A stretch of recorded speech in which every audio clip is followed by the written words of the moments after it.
Hello Libra, ito na po ang inyong reading and let's start. Hindi nila aasahan ito sa iyo ngayong bare months. Gulatin mo sila sa paraan na ito. Okay, hihingi tayo ng ilang messages para sa inyo. As usual, mensaheng gabay lamang po. Dito muna tayo sa inyong tarot card reading. At itong oracle, ilagay muna natin sa gilid. Libra, gulatin mo sila. Okay. Maaring itong ilang messages na umangat ay mag-reflect sa kanila or sa ilang tao sa iyong paligid or sa iyo mismo, magulat ka rin at hindi mo asahan ito. Pero Libra, kuha na tayo ng messages para sa inyo ngayong bare months. Libra, message.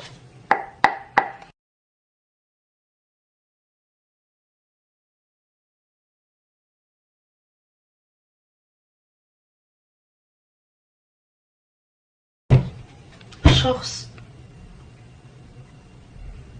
Nagulat ako, guys. Nagulat ako. Nahagis ko talaga yung baraha dahil merong butike. Sandali. Papaalisin ko muna. Uurong natin siya. Okay, ayan. Pasensya na po kayo. Pinaurong ko pa talaga yung butike. Maybe, ayan. Gulatin mo sila muna. Parang ako nagulat sa topic natin. Pero ito na nga, spread natin itong ilang bumagsak. Medyo marami sila. Pero hindi po natin ito pipigilan. Spread natin isa-isa. The Magician ay narito. The Two of Swords. Four of Pentacles. Page of Pentacles, reverse. The Six of Cups, reverse. Okay. Ten of Cups. Temperance card. The Sun. Ace of Swords, the Knight of Pentacles, and the Queen of Cups. Reverse. Okay. So, ayusin muna po natin. So, Libra. Marahil kaya medyo marami yung umangat na rin dito at kumpol sila, Dahil tayo ay general message, malawak ang maaring makapakinig nito, just only take what resonates po. Pero ito na, dito na tayo. Unahin natin itong Magician. The Magician is here. So, gulatin mo sila sa iyong mahika. Ayan. Mamahikain mo sila. Hindi. Pero, maaring magulat sila nang hindi mo naman ito sinasadya. Kusang aangat kumbaga. Diyan sila magugulat sa iyong magical na aura. Or kung paano mo pinanghahawakan ng ilang sitwasyon, may spark, may init, andoon yung energy. Gulatin mo sila na kompleto ka. Kahit pa, okay, ang ilan, especially for those, I know hindi to mag-a-apply sa lahat, para sa ilan na merong pinagdaanan nitong mga nakaraang linggo or buwan na hindi ganun ka-smooth, ka-okay, maparelasyon man, trabaho, na parang naiiwanan kayo ng confusion. Or worse, okay, nahihirapan talaga kayong magdesisyon. Or paano nyo ito bibigyan ng pag-aksyon? Parang halo-halo yung pakiramdam. Ito, manggugulat ka na sa kabila noong ilang sektor or ilang struggle na ito sa sektor ng buhay para sa iyo, Libra. Gugulatin mo sila na patuloy mong nakakaya, okay, itong ilang umaangat dito na pangarap. Sa higit na praktikal, kaakibat ng mga pangarap na ito ay ang ilang responsibility, obligations, trabaho, gawain, and at times maaring dito kayo nagiging parang yung emotions nyo ay umaangat. Maaring dyan kayo rin nagiinit ang ulo. Hindi, pero andito talaga yung balance. As a Libra, you're all about balance, guys. Ito yung patuloy nyong hahanapin or talagang ito talaga yung pinaka-mission ng mga Libra. Ang panatilihan yung balance na hindi madali. Dahil sa reality, wala namang perfect. Hindi tayo perfect. Pero dahil nga, ito yung mission nyo, ito yung gusto nyong makita. May mga pagkakataon na nakakainis kapag hindi natin na-achieve yung gusto nating makuha or makitang resulta. Okay? Pero sa kabila nun, kahit nandun yung pagkainat dito, or kabagalan, or pagkainis, pagkainit ng ulo, halo-halong emosyon maaring maging extra sensitive ang ilan sa inyo. Pero gayon pa man, gugulatin mo sila, uulitin ko, magpapakita ka sa mundo. Patuloy at patuloy kang lalaban at magpapakita sa kanila na sila na mismo yung mapagtatanong sa kanilang mga sarili kung bakit ganito tong Libra na to. Paano niya naharap or alam mo yun, na ipapakita ang sarili sa mundo sa kabila ng ilang parang pinagdadaanan ninyo. Iba-iba rin tayo ng sitwasyon, posesyon, pero patuloy kayong haharap sa kanila. Patuloy kayong maniniwala sa inyong mga abilidad at kakayanan. Or maybe this is a message para sa inyo, Libra, na huwag kayong pangibabawan ng pag-aalala. Or huwag niyong isipin kung ano man ang sasabihin ng iba.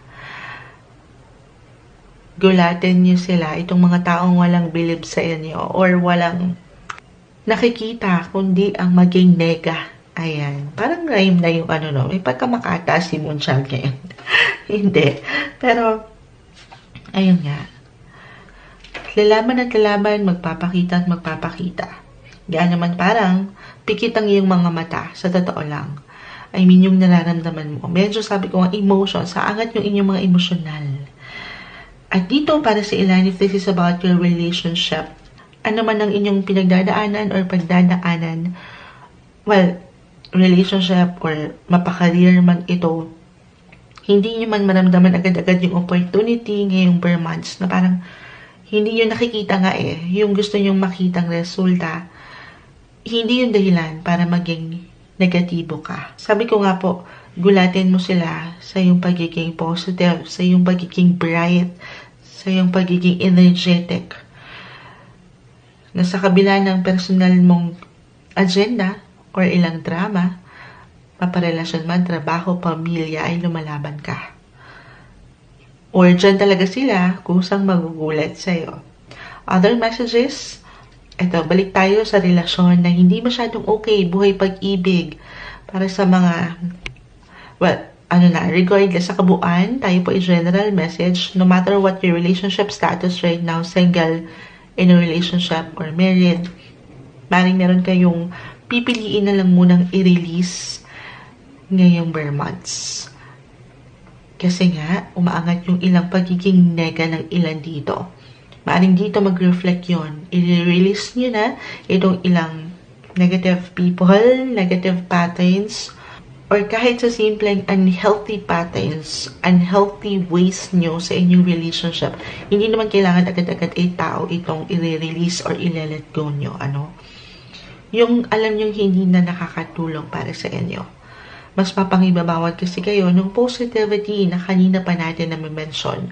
So, kung doon gugulatin mo sila, magmo-move on ka na.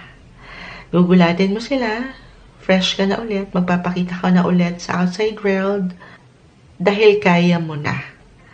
Kahit ikaw na lang munang mag-isa, meron ka na kasing ni-release or i-release or meron ka nang i-let go, yung ilang mga sama ng loob, ayan, yung ilang pag-aalala, yung ilang negative vibes sa inyong paligid.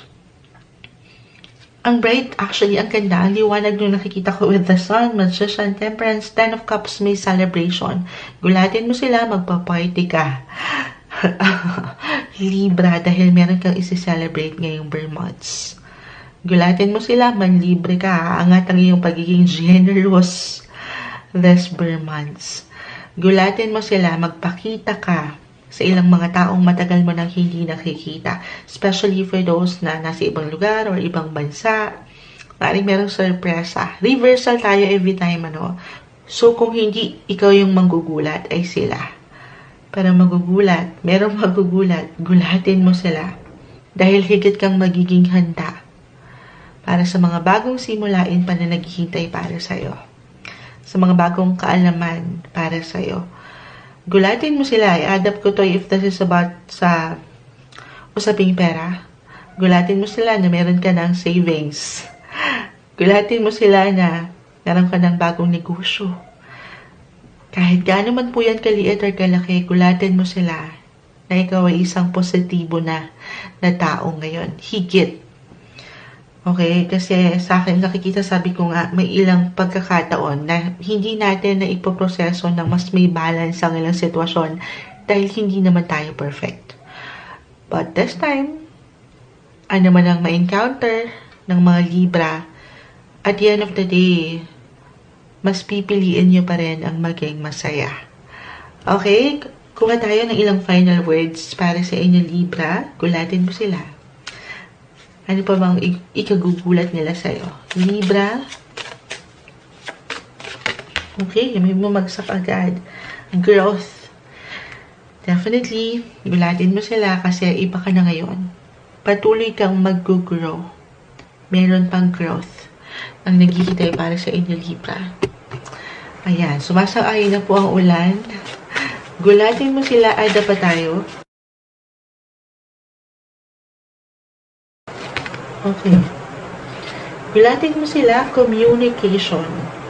Actually, may ilang umangat na swords. So, that's all about communicating or kung paano mo dinadalang yung sarili.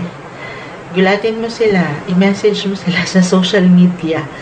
Okay, gulatin mo sila, kausapin mo ang mga taong matagal mo nang hindi nakikita. Gulatin mo na higit mo nang magagamit ngayon ng iyong boses. Okay? Yung iyong power of voice dahil mas handa ka na. Ayan, umuulan, communication, growth.